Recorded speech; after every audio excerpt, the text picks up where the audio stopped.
Hi, I'm Brendan Moran. And I'm Ruby Lopez. Welcome to Creek Currents. This month, I will take you all over Walnut Creek to see how people pitched in to give back at the 3rd Annual Community Service Day.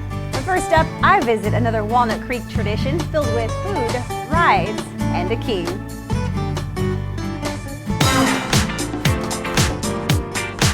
Hey, I'm Ruby Lopez for Creek Currents. Today I'm here enjoying the Walnut Festival. It is one of the longest running festivals here in Walnut Creek. There's lots of fun to be had, so let's go check it out.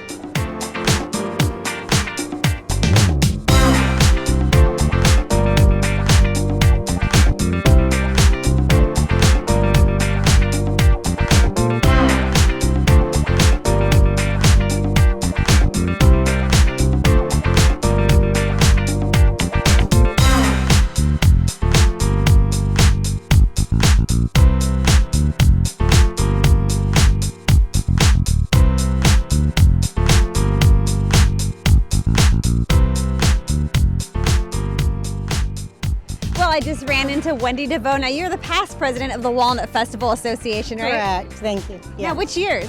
1998 and 99. And it's all in the family, right? Yeah, it is. My husband was president 2 years prior to me, and our daughter is currently on the board.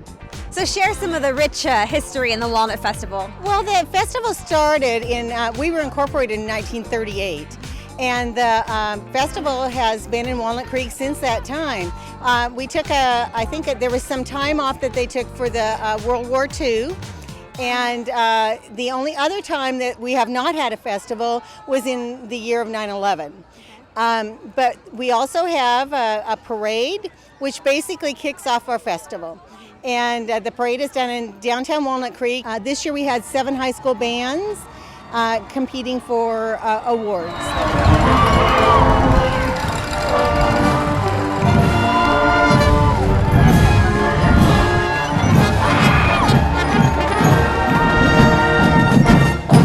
Well, we're here at Heather Farm Park, but talk to us about where it all began. Well, our Walnut Festival used to be held downtown Walnut Creek at Civic Park.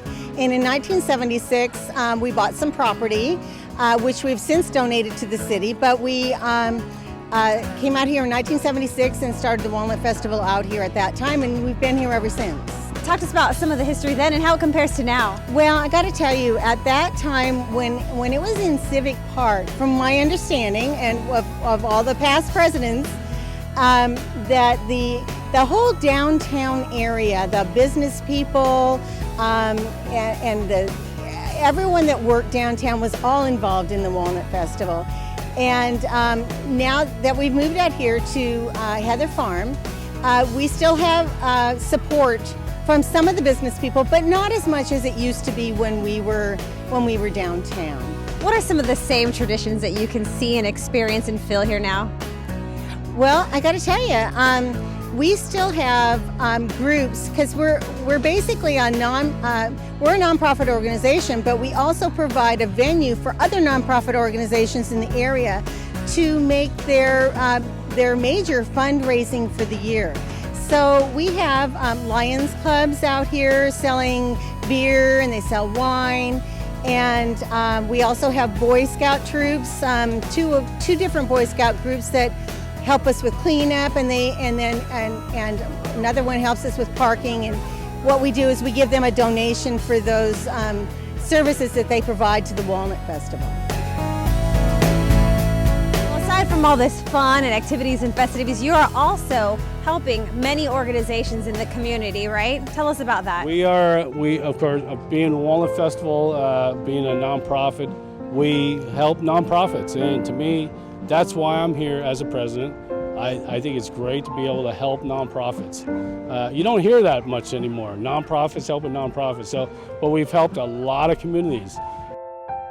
Well, we're chatting with Dan Brumlevy now. Now, you are not only on the board, but you also have participated in the festival as a vendor, correct? I have for the last 22 years with Domino's Pizza as a vendor, and I've been on the board now for about 8 years. Well, perfect. Then you're the guy to talk to when we want to talk about businesses and what it does for each individual organization. So how does it help each business and organization out?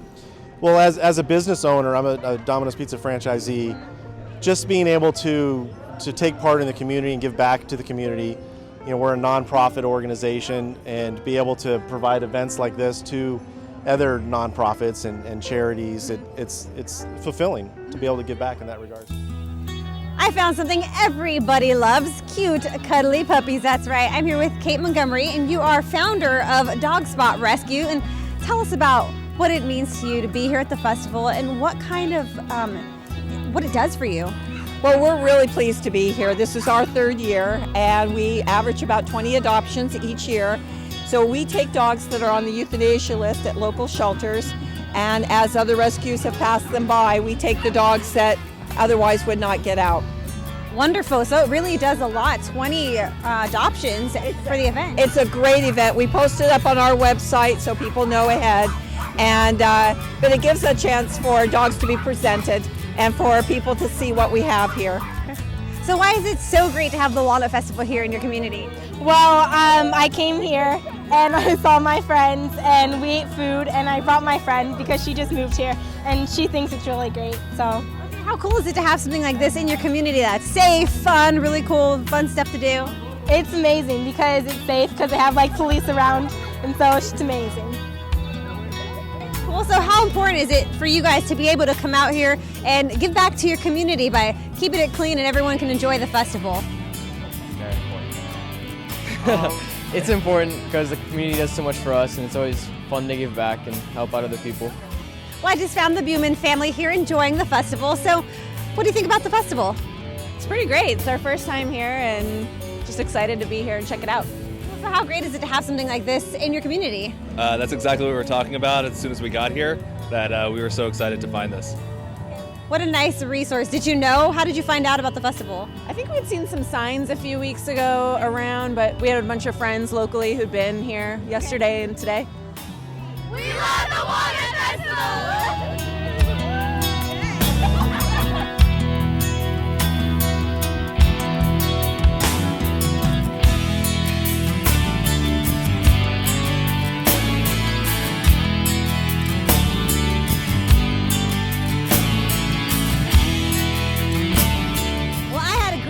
Enjoying food, fun, and rides at the Walnut Festival. We'll see you next time. Now, just a reminder, if you missed the Walnut Festival Parade, you can catch it all this month on Walnut Creek TV or anytime on our YouTube channel. And the parade isn't the only show in town. Right now, over at the Lesher Center for the Arts, Center Rep Theater Company is getting rave reviews and selling out shows with this musical.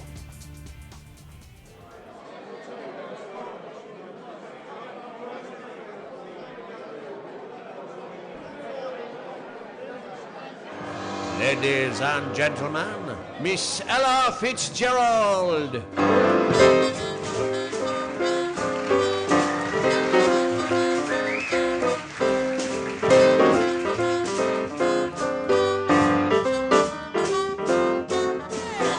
And if you cannot swing it, you simply have to sing it.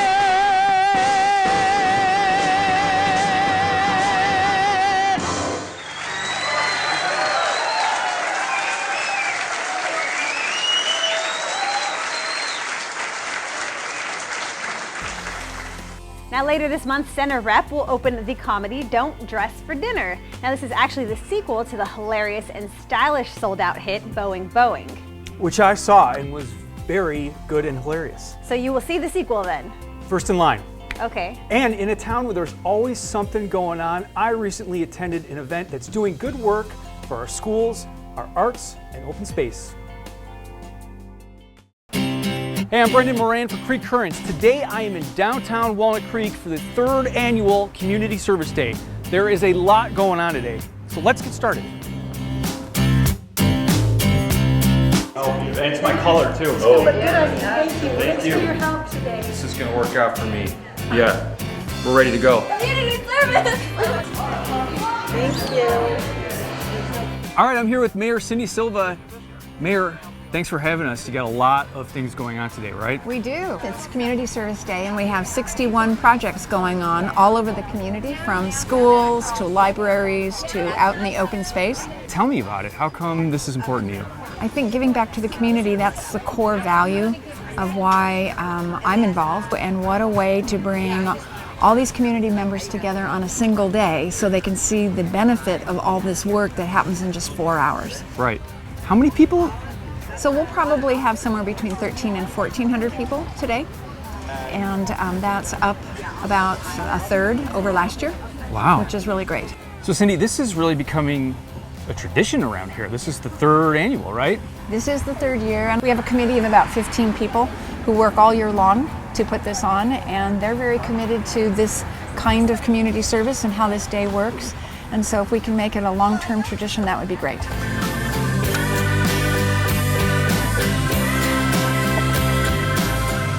I'm here with Bob Britton. He's with the Walnut Creek Open Space Foundation, and you guys are building pretty cool looking birdhouses today, right? Oh, these are really fun. We have 7 or 8 different species of birds that use those, but about 2/3 of the babies that we generate are western bluebirds. This is like a place for a bird to go in and build a nest? It is. They go in through this 1.5-inch opening. They'll build a nest, and then once they've laid all the eggs, then they get in and incubate those. It takes about 17 to 19 days before the bluebirds hatch, and then about 3 weeks later they fly from the nest. Why are these important? As people come in and chop down forests and put houses in place, they're removing bluebirds' habitat. Also, the European house sparrow, which is a non-native invasive bird, will come in and steal the nesting habitat for the bluebirds. So it's really a housing shortage. So we're building affordable housing for our native birds. That's great, Bob. Thanks very much. Oh, you're very welcome. Okay. Nice to meet you, too. Hi, I'm Joan Tomasini with the Food Bank of Contra Costa and Solano, and today we did a big food drive. I could not have done it without 2 fantastic groups, TAPS, which is a teen volunteer group from Walnut Creek, and the Father's House, church members. All these guys have collected the food, they're sorting it. We're actually loading some right now into Monument Crisis Center's truck, and my truck is on the way. Thank you, everybody. Wonderful day, lots and lots of food.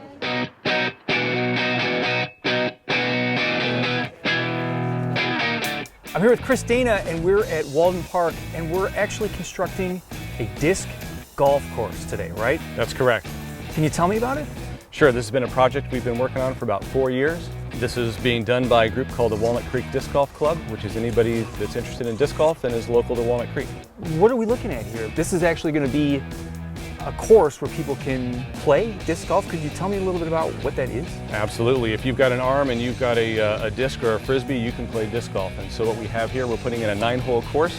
So we're putting in 9 tee pads, and we're putting in 9 different basket positions. Typically, the game plays much like regular golf. You have a certain number of shots where you need to get a disc inside of a basket. That's all there is. So you had to work with the city of Walnut Creek to kind of make this all happen, right? That's right. The city was awesome. What they did is they formed a disc golf task force, which included myself from the disc golf community and also staff from the city. We got a lot of people to come out and speak for this project. It was because of that it was actually approved.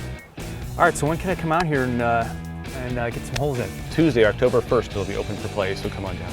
And is it free? It's free. Doesn't Wow. cost a thing. Cool. Thanks, Chris. I'll let you get back to work. All right, appreciate it. Okay, buddy. We love Community Service Day!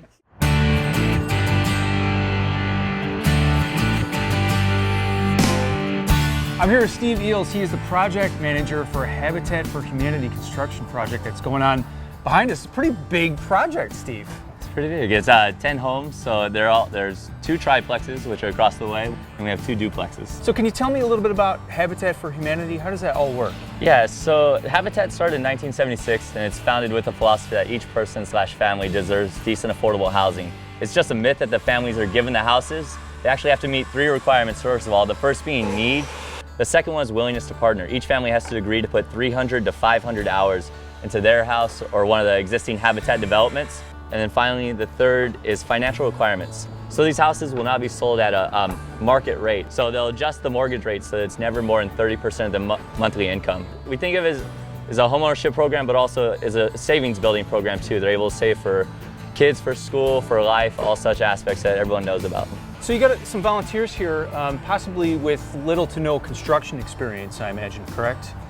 What are you having them do? So what you do out on a site like this is you break everything down to the most basic tasks at all. People cutting are not hanging the siding, they're cutting things just to the size. The people hanging siding are only going to the layout that's already drawn by someone else. So everybody gets one job and you perfect that one job. Seems like a good way to go about it. All right, well, you've got a lot going on here, so I'm gonna let you get back to work, okay? Cool, let's go to work. All right, great. Right. Okay. Thanks everybody for coming out for the 3rd annual Walnut Creek Community Service Day. We got a lot done today, including helping to build 10 homes for some new Walnut Creek families. See you next year. Now, nonprofits are looking for volunteers year-round. Head over to the city's website for a list of places that could use your help. And we'll see you next time on Creek Currents.